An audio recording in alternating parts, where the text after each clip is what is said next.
கிடையாதுங்க. அஜித்குமார்ன்றவர் எங்களோட சகோதரராக நாங்கள் பார்க்குறோங்க. அவர் மட்டும் இல்லை, உயிரோடு இருக்கிற ஒரு மனுஷனை சாவடிக்கிறதுக்குன்றது பெரிய விஷயம். ஒரு லாக்அப்ல வந்து நிறைய டெத்து நடக்குதுதான், ஆனால் இது லாக்அப்புள்ளே போகாதே ஒரு மரணம்னா இது பெரிய விஷயம். நிறைய கற்பழிப்புலாம் நடக்குது. அவங்களுக்குலாம் இந்த மாதிரி ஒரு தண்டனையை கொடுக்காத ஒரு நாட்டில் எந்த தப்பும் பண்ணாமல் லாக்அப்புக்குள்ளே போகாமையே அவங்களுக்கு இந்த மாதிரி ஒரு அநியாயமான நடந்திருக்கிறத வந்து நாங்கள் பெரிய அஜித்குமார்ன்றது எங்க வீட்லயும் ஒரு உயிர் இருக்கு சார். போலீஸோடைய அராஜகம் அதிகமா நடக்குது.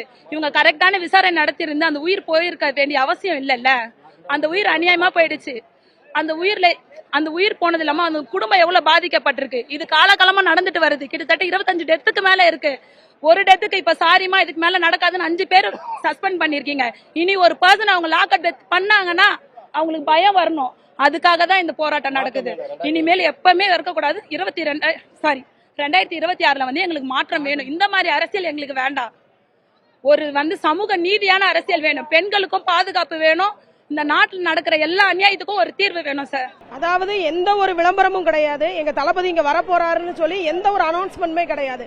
ஆனா இங்க வந்திருந்த லட்சாதிபதியான மக்கள் வந்து இந்த திமுக வெற்று விளம்பர மாடல் அரசை விரும்பாதவங்க. உங்களுக்கு நாங்க முடிவு கட்டதா இந்த கூட்டம் இன்னைக்கு இங்க கூடணும். அஜித்குமாரோட மரணத்துக்கு ஒரு முடிவு வேணும். உங்களோட ஆட்சியில நடந்த இந்த 24 லாக்அப் மரணங்களுக்கு ஏதாவது ஒரு கண்டிப்பா முடிவு வேணும். இல்லனா நீங்க முடிவாயிருவீங்கன்னு சொல்றதுக்கு தான் இந்த ஆர்ப்பாட்டம், இந்த கூட்டம். வெற்றி நினைக்கிறீங்களா? போராட்டம் வெற்றி நினைக்கிறீங்களா? வந்தவங்களுக்கு எல்லா இடத்துலயும் உறுதுணையா இருந்தாங்களா காவல்துறை? ஏதாவது அதாவது எனக்கு வந்து திருநெல்வேலி மாவட்டம். எங்க மாவட்டத்தில் நாங்க கிளம்பும் போதே வந்து வீடுகள்ல வந்து நிர்வாகிகளை கிளம்பக்கூடாது அப்படின்னு சொல்லி காவல்துறையினர் சுற்றி வளைச்சு வீடுகளை சுத்தி இருந்தாங்க. அந்த அளவுக்கு எங்க மேல பயம். நெடுக வரும்போது எங்களோட நிர்வாகிகளை மண்டபத்தில் கொண்டு போய் அடைக்கிறது, வர்ற வழியெல்லாம் மாத்தி மாத்தி வேற வழிகளில் விடுறது, வாகனங்களை உள்ள விடாதது, வயதானவர்கள் பெண்கள் கூட பார்க்காம மனசாட்சியே இல்லாத இந்த திமுக அரசு நடந்து 10 கிலோமீட்டர் கிட்ட நடக்க விட்டாங்க. நீங்க என்ன பண்ணினாலும் நாங்க எங்க தளபதிக்காக வருவோம். கண்டிப்பா இந்த இவங்களோட திமுக அரசோட இந்த பயமே நாங்க ஜெயிச்சிட்டோம்னு அர்த்தம். நம்ம அஜித்குமாருக்கு வந்து கண்டிப்பா ஒரு நீதி கிடைக்கும். கிடைக்கிற வரைக்கும் இந்த போராட்டம் வந்து தொடர்ந்து தமிழக வெற்றி கழகம் வந்து எடுத்து நின்று முழு வெற்றி அடையும். முழு வெற்றி அடையும். வெற்றி அடைகிற வரைக்கும் பின் தொடர்ந்து இதே கூட்டம். இந்த கூட்டம் வந்து சென்னையில இல்ல, தமிழ்நாட்டில் உள்ள எல்லா பகுதியிலையும் இந்த கூட்டம் வரும். இந்த கூட்டம் நடைபெறும். கண்டிப்பா தளபதியோட தொண்டர்கள் நாங்க. தளபதி என்ன சொல்றாப்லையோ அது பின்தொடர்ந்து அவருக்கு அவரோட ஊக்கமா அவருக்கு பின்ன நின்று அவருக்கு முழு வெற்றியடைய இந்த பிரச்சனையை முன்னெடுத்திருக்காப்ல. இந்த பிரச்சனையை முழு வெற்றியடைய நாங்க எல்லாரும் முன்னிருந்து செயல்படுவோங்கிறத தெரிவிச்சுக்கிறோம். நடக்கிற ஆட்சி வந்து மக்களுக்கு நல்லது செய்யற ஆட்சி இல்ல. எல்லாமே தவறு செஞ்சுட்டு சாரிமா மன்னிச்சிடுப்பா, அதுக்கு உண்டானது அவங்களுக்கு வந்து மக்கள் அதிகாரம் கொடுக்கல. மக்களுக்கு தேவையானது அவர் செஞ்சு கொடுக்கறது அவரை முதலமைச்சரா அவர் உட்கார வச்சிருக்குது. அதை செய்யறது விட்டுட்டு மிஸ்டேக் பண்ணிடுறாங்க. எல்லா அதிகாரம் வந்து கரெக்டா வந்து சட்ட ஒழுங்கு சீரமைப்பு கரெக்டா இல்லைங்க. அதுக்காக தான் ஒரு முன்னெடுப்பு தமிழக வெற்றி கழகத்தில் முதல் போராட்டமா வந்து தளபதி இதை அறிவிச்சு மாபெரும் வெற்றி அடைஞ்சிருக்குதுங்க. இதுக்கு தீர்வு கிடைக்கணும். கண்டிப்பா தீர்வு கிடைக்கணும்.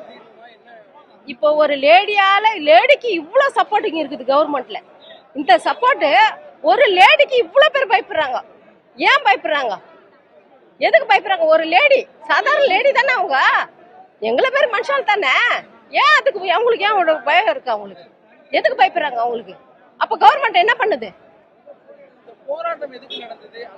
அந்த அஜித் என்ற பையனு இறந்ததுக்கு அப்போ சின்ன விஷயத்த கூட எப்படி எல்லாம் கண்டுபிடிச்சு எடுக்கிற அந்த கவர்மெண்ட் இவ்வளவு பெரிய விஷயத்த கண்டுபிடிக்க முடியாதா? எங்க இந்த போலீஸுக்கு பின்னாடி யாரு சொன்னாங்க? அவங்க ஏன் அடிச்சாங்க? அந்த லேடி பின்னாடி யார் இருக்காங்க? இது எனக்கு எவ்வளவு நேரம் வேலைங்க? அது எவ்வளவு நேரத்து வேலை? சினிமாவில் நடக்கிற மாதிரி நடக்குதுங்க.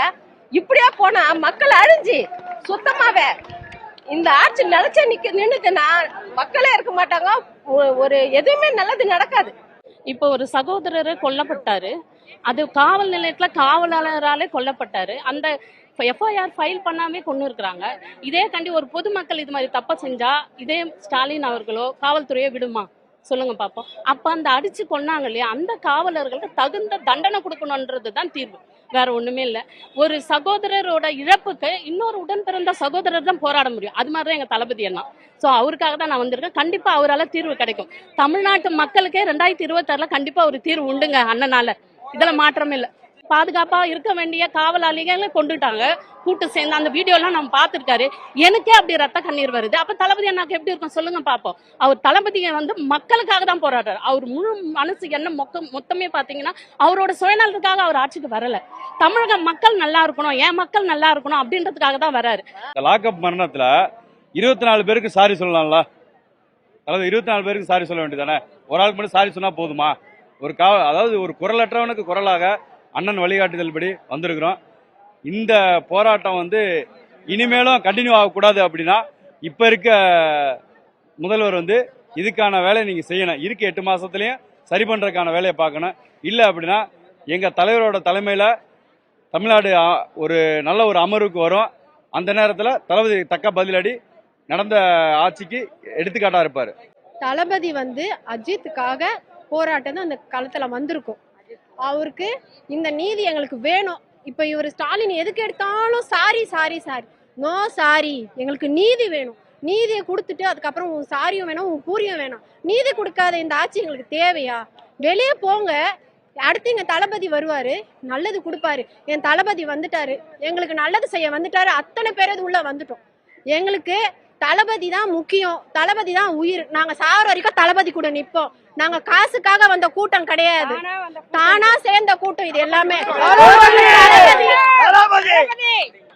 என் நேம் ரியானா, நான் திருவள்ளூர் டிஸ்ட்ரிக்ட்ல இருந்து வரேன்.